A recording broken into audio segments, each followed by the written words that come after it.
yang subscribe masuk surga, yang like dan komen cepat kaya.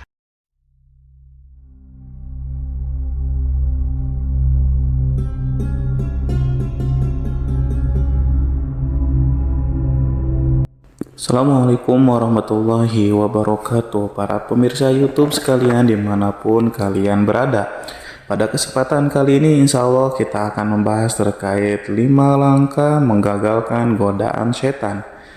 Para pemirsa YouTube sekalian, seperti yang kita ketahui bahwa setan itu adalah salah satu makhluk yang diciptakan oleh Allah untuk menguji manusia, menggagalkan dan selalu menghasut manusia supaya tidak berbuat kebaikan.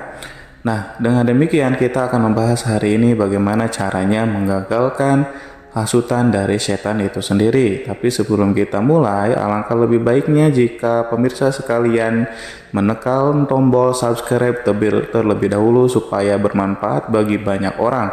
Lalu kemudian jangan lupa like dan komen supaya jadi wasilah cepat kaya dari arah mana saja.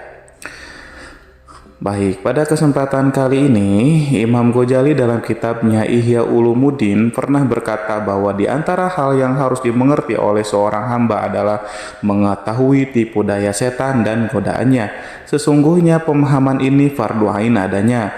Hanya saja kebanyakan manusia tidak mau mengerti dan lebih suka disibukkan oleh pengetahuan-pengetahuan yang menjebak dirinya sendiri masuk ke dalam kubangan setan.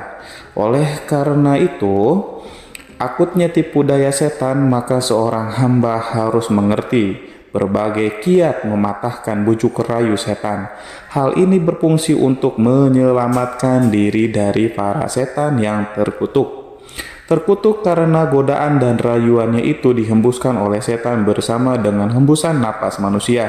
Sehingga Al-Hasan suatu ketika pernah ditanya oleh Abu Said, apakah setan itu tidur? Al-Hasan pun menjawab, jika setan itu tidur pasti kita bisa beristirahat. Sayangnya setan tidak mengenal sekat ruang dan waktu. Begitu juga godaan-godaan mereka yang mengalir bersama arus dalam darah seorang hamba.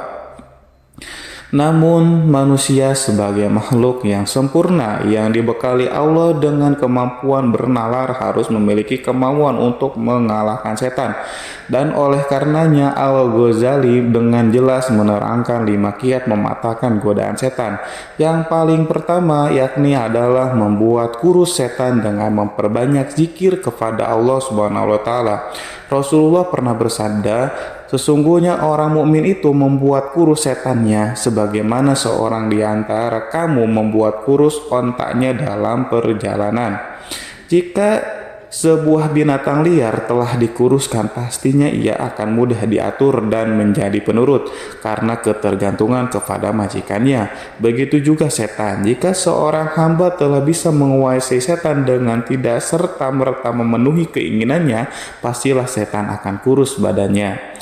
Yang kedua, janganlah seorang hamba mendekatkan dirinya kepada tempat-tempat kemaksiatan dan orang-orang mungkar. Sungguh hal itu memperkuat daya pikat setan membujuk manusia. Rasulullah secara legoris menyatakan, barang siapa berputar-putar di sekitar tempat larangan, maka besar kemungkinan ia akan terjerembab ke dalamnya. Demikian jamaah atau para pemirsa sekalian, 2 langkah pertama mencoba membuat setan tidak nyaman, menggoda kita dengan harapan setan akan segera bosan dan kecewa karena keteguhan kita. Meskipun keduanya bukan hal yang mudah tetapi harus terus dicoba.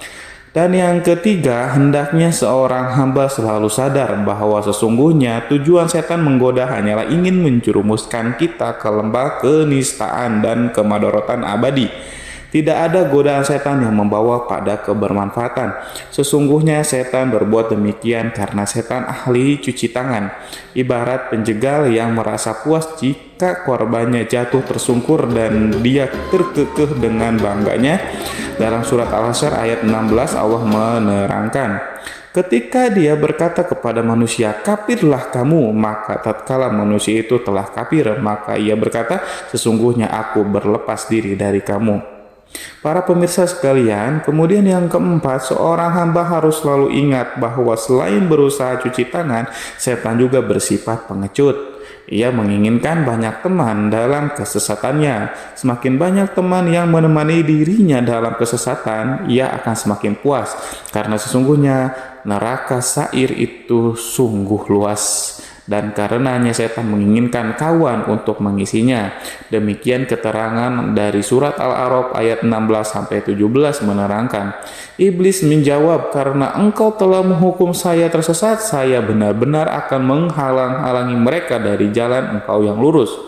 Kemudian yang akan mendatangi mereka dari muka dan dari belakang mereka, dari kanan dan dari kiri mereka, dan engkau tidak akan mendapati kebanyakan mereka bersyukur atau taat kepadamu.